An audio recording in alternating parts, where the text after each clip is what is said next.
ఆంధ్రప్రదేశ్ అంధుల గుండె చప్పుడు visually challenge employees association YouTube channel. మా ఛానల్ సబ్స్క్రైబ్ చేయండి, లైక్ చేయండి, షేర్ చేయండి, కామెంట్ చేయండి. Please subscribe to VCEA-AP YouTube channel. Andhra Pradesh అంధుల గుండె చప్పుడు. డియర్ ఫ్రెండ్స్, నా పేరు Ravindra Babu, state president visually challenge employees association Andhra Pradesh. నేను ఇక్కడ ఒక లింక్ని మరియు ఒక ఫోటోని పోస్ట్ చేయడం జరిగింది. అవేమిటంటే ఎలక్షన్ కమిషన్ ఆఫ్ ఇండియా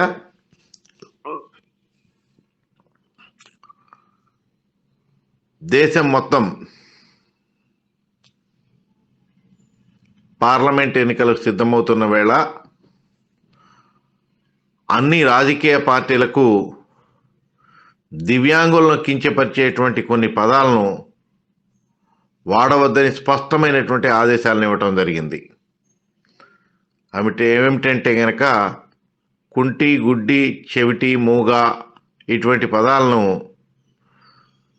పాగల్ ఇటువంటి పదాలను వాడవద్దని చెప్పేసి స్పష్టమైనటువంటి ఆదేశాలను ఇవ్వటం జరిగింది.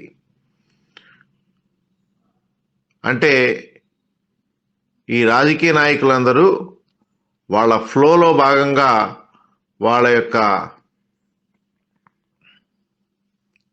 ప్రసంగాల్లో ఇది కుంటి ప్రభుత్వం, ఇది గుడ్డి ప్రభుత్వం, లేకపోతే కనుక కుంటి సాకులు చెప్తున్నారు, ఇటువంటి వర్డ్స్ అన్నిటినీ ఫ్రీక్వెంట్గా వాడుతూ మన మనోభావాలను దెబ్బతీసే విధంగా ప్రవర్తిస్తున్నటువంటి తీరుని మేమందరము కూడా చాలా రోజులుగా ఎలక్షన్ కమిషన్ ఆఫ్ ఇండియా దృష్టికి తీసుకువెళ్తూ ఉన్నాం. ఎట్టకేలకు ఎలక్షన్ కమిషన్ ఆఫ్ ఇండియా అన్ని రాజకీయ పార్టీలకు కూడా స్పష్టంగా ఆదేశాలు ఇస్తూ ఆ పదాలను వాడకూడదని చెప్తూనే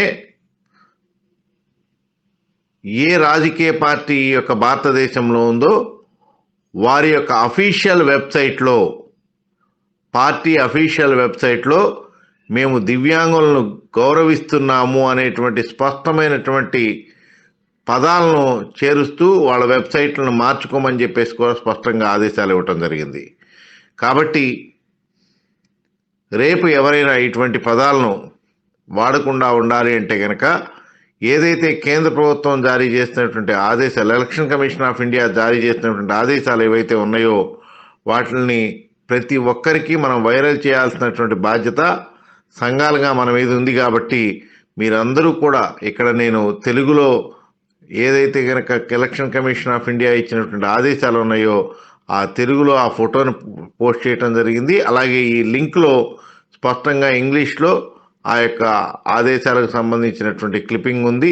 కాబట్టి వీటిని మనం వీలైనంత వైరల్ చేస్తే కనుక అటు రాజకీయ నాయకులే కాకోకుండా రేపు మన చుట్టూ ఉన్నటువంటి సమాజం కూడా మన కించపరిచి మాట్లాడుతున్నటువంటి దీన్ని కొంతలో కొంతవరకైనా కానీ మారే అవకాశం ఉంది. కాబట్టి దీన్ని వైరల్ చేయవలసిందిగా మీ అందరికీ రిక్వెస్ట్ చేస్తూ థ్యాంక్ యూ అనడాలి.